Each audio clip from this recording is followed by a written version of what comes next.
And we're back. Welcome to this episode of Revenue Generating Hour in our new location inside of the studio. What do we call this? Set B, lot D? B. I am Matt Coots. Das B. I'm Matt Coots, Chief Marketing Officer for Revenue Generating Activities, and I'm joined by John Gaston. The impeccably groomed John Gaston You shade a little of bit. Revenue Generating Activities. Trying to keep up with you youngins. God, so much work. So much work. We're live at his studio, Area 52 TV and studio. Area 52 Media. Yeah, Area 52 Media Group. The studio is area52tv.com. There we go. And we are joined in this episode by Denise Oatley Hall, the Game Changer Queen. Denise, come and say hi. Tell everybody who you are. Hi, everybody. I'm Denise Oatley Hall, your Game Changer Queen. Bam! Nailed it in one. There we go. Ka-chung. So Denise has, we've had some rather long and lengthy and fantastically nerdy conversations over time, and she is very much a student of the human brain, I'd say, because every time I talk to her, she just starts talking about all these things. Partially that's probably because of your profession. So why don't you tell us a little bit about what you do and how that all came to be? Give us a little historical background, if you would. A little background. Well, I have had many professions in my careers, and my latest one for the last 20 years has been as a Board Certified Hypnotist and a Comedy Stage Hypnotist. And I have brought every single skill, learning that I've ever had from all of the other things that I've done into this career. It's really been kind of amazing. And it really fulfills for me the ability to make people laugh still, because I was a professional clown, and change lives. The changing lives part is the most important part, and laughter can change lives. Yes, it can. We are, there we go. Don't mind me. We couldn't even go tight to me because John was standing in front of my camera. So, and now I was unable to attend the last show that you had in St. Pete, but from what I understand, it was a hoot. We had a lot of RGA members that were there, and we won't name names or anything like that, but apparently there were some fun shenanigans up on stage. Shenanigans are good. Yeah. Shenanigans, yeah. So tell me, so obviously this is something you're passionate about. You love making people laugh. The program that always pops into my brain is you've got a program for helping people to stop smoking, and also another one for weight loss too, right? And that's all kind of derives from like the core of what you're doing. So it's like a hypnotherapy situation. So right. So tell me more, because I just allude to her as her superpowers. I say use them for good. I keep my question. I ask her all the time. Do you make people cluck like chickens? That's all I want to. And what do I say all the time? No, I do not. No. I never ask them to do that, but they always do. So I don't know what it is. Don't know what it is. So tell me about like some of the things like that you've been able to do, whether it's in these programs, or tell me about some of the ways that you've been able to like actually impact real lives and help people, not just through humor, because obviously humor is a form of therapy, right? But it is, and not only that, when I do the stage shows, there's that humor, but because people are uncluttered, their conscious mind isn't working at that time, they get to experience themselves in ways they never have before. And you might say, oh yeah, I've seen that, but no. I had a man on my stage one time, and I didn't know anything about him. But what was true was he had always wanted to dance, but he didn't think he could. And I had given him a suggestion of being the most fantastic dancer in the world. And he was. He was stupendous. And afterwards, when he saw the videos his friends had taken of him dancing, his life was changed. it gives me goosebumps right now because he went around and saying, I've always wanted to dance and I can dance. Look, I'm dancing. And he was changed in that moment. So those are the kind of things that happen on a comedy stage along with the laughter. People get to find parts of themselves they didn't quite believe existed. So that's a really great part with the comedy shows. What was that movie where Michael Crawford, was that Hello Dolly? Where he's like, look, I'm dancing. Yeah. Is that? I think it was. Yeah, Yes. that was Yes. Michael Crawford, right? Now that I can think of it. Yeah. I think it was. Yeah, Yeah. so it kind of gave him the confidence to actually do things outside of, like, What he's he like, oh, knew. look, that's me. I could actually do that. It's in there somewhere. Right. Yeah. Right. There was a reason that his mind had said, no, you shouldn't dance or can't dance, whatever it was. That's a conscious mind type of thing or somewhere in there. And when he was given more freedom without our conscious mind helps protect us, keep us from doing things maybe we shouldn't, but it also keeps us from doing things that are okay. And old programs in our mind do also. And so for him, it was a release. And once he saw that he could, whatever was there that was holding him back was released.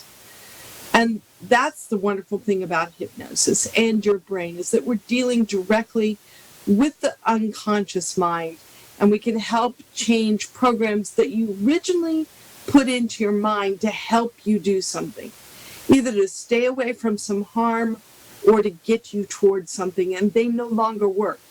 Just like our computers, we need to update our thinking on a regular basis.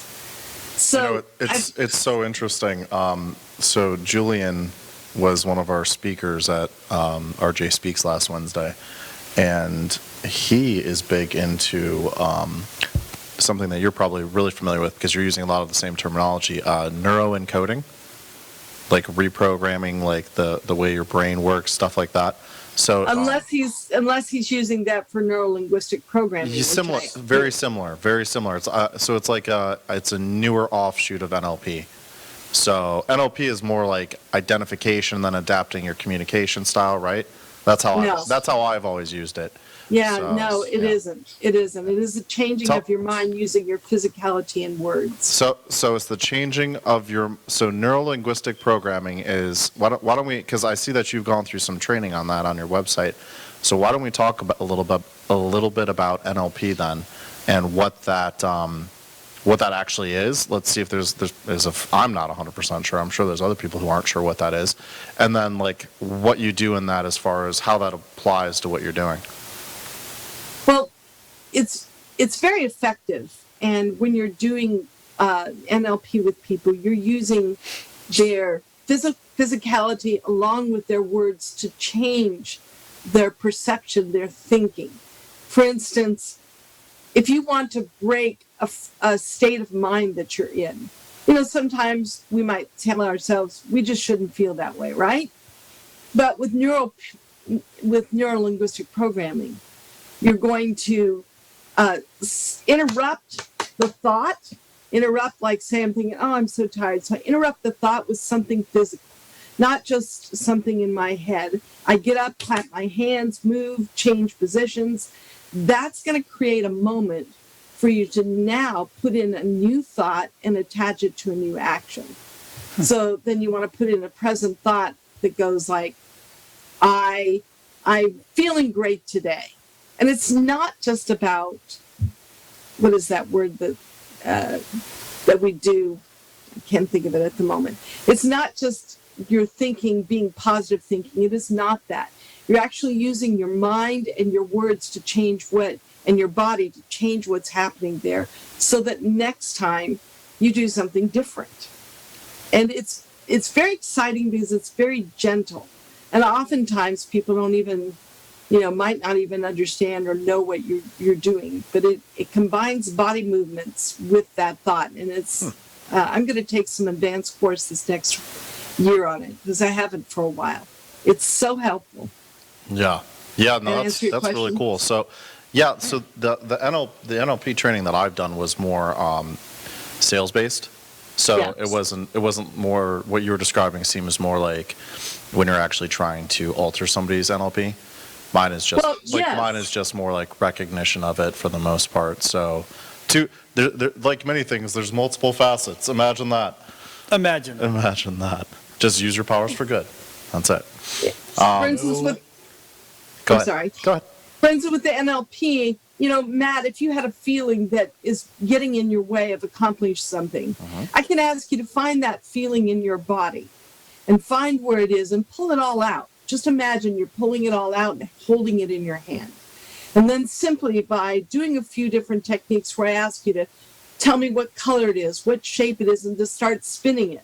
Then I have you spin it a different way. And as you do, because you've moved it and because it's moving, it starts to change color. It starts to change what it means to you. And in the end, you can put it back in. That feeling is gone because it's changed in every way. That's an NLP move. And it's pretty fantastic. Yeah, that's awesome. Very effective. That is. Trying to think of what I could ever do for me just to make me smarter or something. That would be awesome. Can you make me smarter? I'm just like, I know you can't make me better looking, but I can be smarter. Can't do anything about that. Nope, can't fix ugly. Just saying. I can help you retrieve the information and the resilience that you already have in you. Because that's my only stumbling. Well, I got a lot of stumbling blocks, but that's one of my biggest is I can't recall fast enough sometimes. Yeah. Well, there's things that you can do for that. The great thing about hypnosis and NLP and EFT and these different modalities is that it helps people overcome or sidestep or, in fact, even get rid of some of the programs they've already created, create new programs. So it works on many different modalities, many different things. Do you have a phobia? Are you afraid of spiders? I help somebody who's afraid of spiders flying. I help people with flying all the time. Going across the bridge, I am looking for somebody who wants to get rid of their bridge phobia. I am looking for that.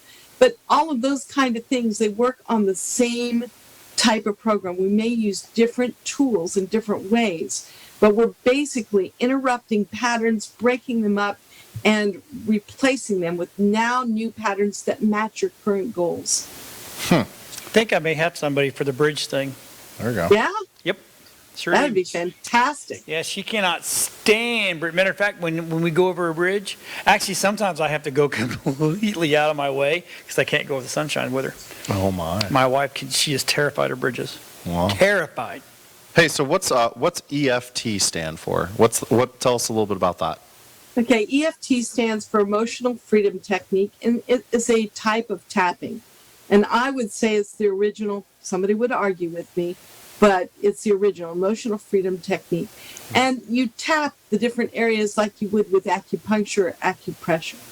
And in the beginning, when this came out around the 70s, people thought, oh, it's woo-woo. And it does look strange when you come up and you say, hey, my head is hurting, let me help you. Just tap with me in different places and you'll feel better. But it works.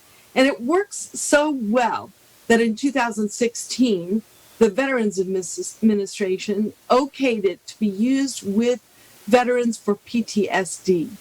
It is faster and it stays changed more than cognitive behavior therapy. It works in 6 weeks. The other takes up to 6 months.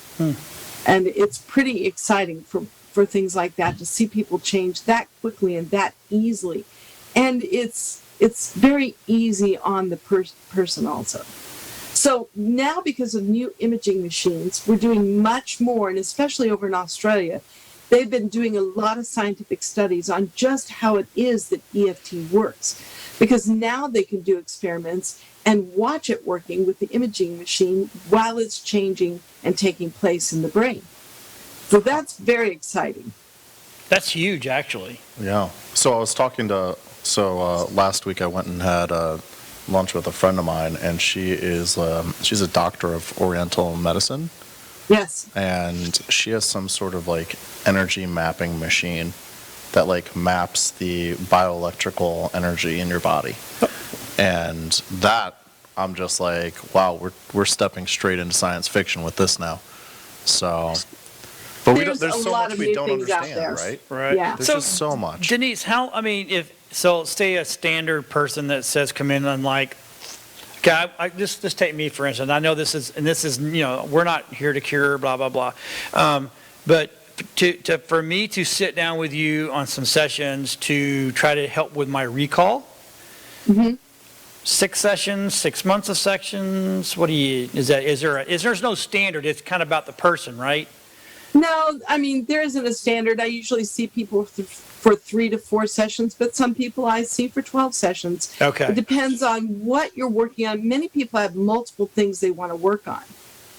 Maybe they want to lose weight and stop smoking, and by the way, they're very anxious. Well, that can't be all done at once. Right, of course. It'll be a lap over. So, but 3 to 4 sessions, except for smoking, that is a 1 session. That's just 1 session. 1 session. So you can get me smoking in 1 session? I like that. Sure. I'll just give you a little implant. There you go. Here, take this. Oh, it's good. Yay. Save a cigarette, because that's my goal. Oh, so my then gosh. I can charge you to stop it. Oh, there you go. See? It's a win-win. Win-win. Yeah, I lose a little weight, Oh, my God. Then Denise goes, okay, now you're enough. Let's make you stop now. Okay. So I see, now one of the things that I know we were talking about, and I moved away from the mic, sorry, Rob. So one of the things that I know you were talking about, and we haven't gotten to that point yet, but was you had some like, it was like not a workshop, it was, what was that exercise that we were talking about? And you said, it was when we first started doing the RGA Speaks, and you said, oh, I'd love to do this in a group setting.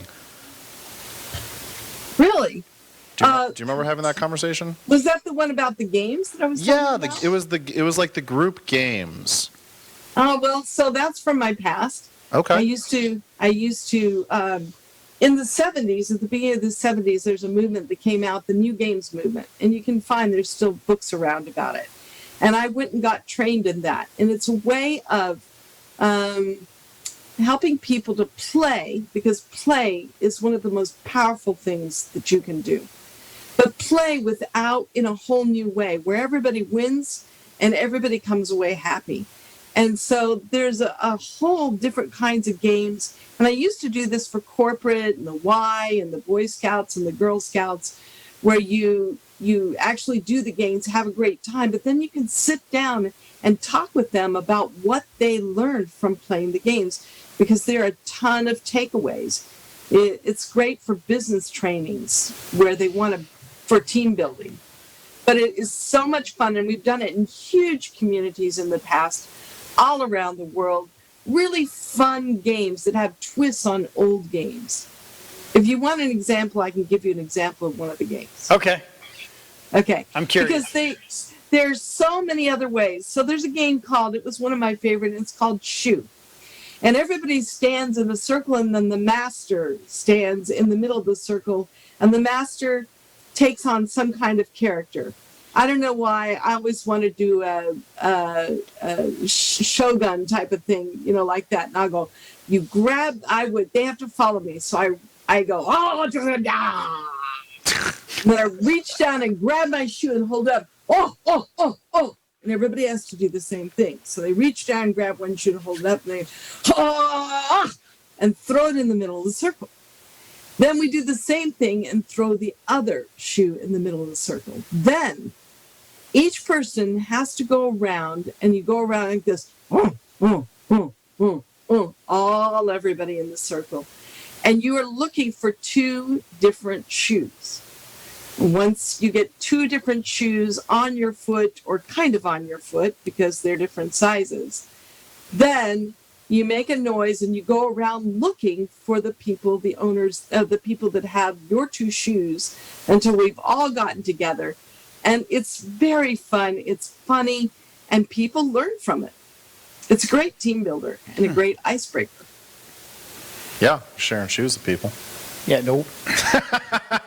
Sorry, you lost me at shoes. Sorry.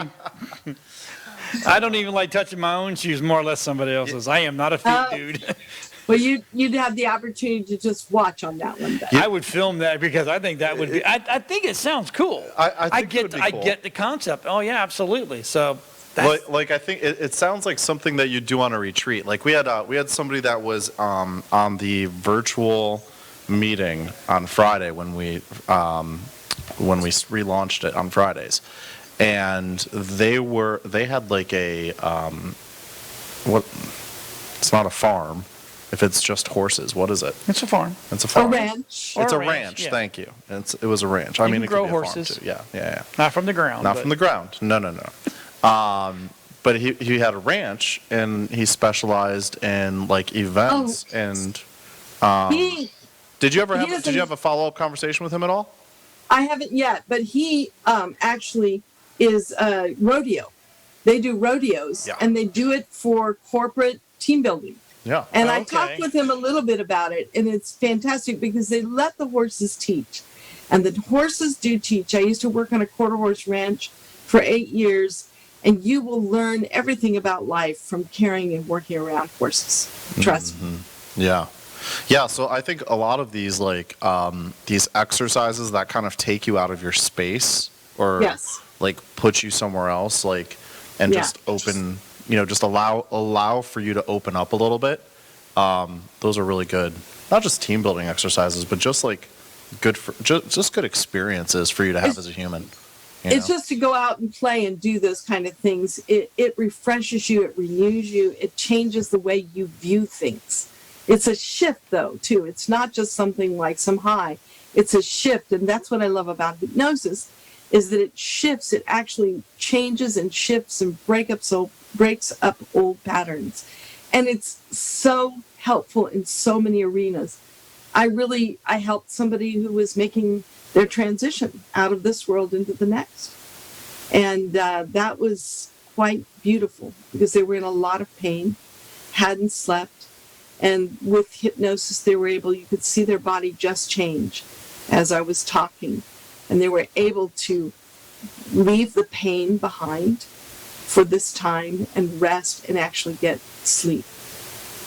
Yeah, and I know you've worked with Aaron too, Mark's husband, to help diminish some of the pain that he was in from his cancer treatment. So that's also So it's great for awesome. pain. Yeah, It's great for management. pain, all kinds of pain. That's how women can have painless childbirth with hypnosis. Oh, I didn't know you could do pain. I'm in. Man, I need memory retention and recall, and I need pain. You need pain? I can only have. need I only he need can help with the sock pain you every time right I look now. at you with I that goatee. know. Matt can just let you have it, and he'll give you pain. Oh, was it remember House? Yeah. He wakes up. Yeah. I wake up in pain. I go to bed in pain. I'm always in pain. That's kind of, and actually Yeah. my TD back here, Rob, he's same way. I mean, we both wake up going, well, it's about a 4 today. Yeah. That sucks. I'm getting old. EFT sucks. can help you with that. EFT can help you with that tremendously. Yeah. Yeah. Pain management.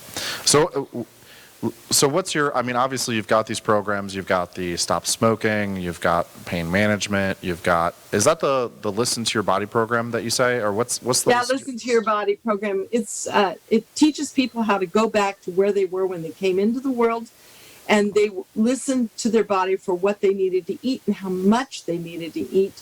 And I also use the virtual gastric band in that.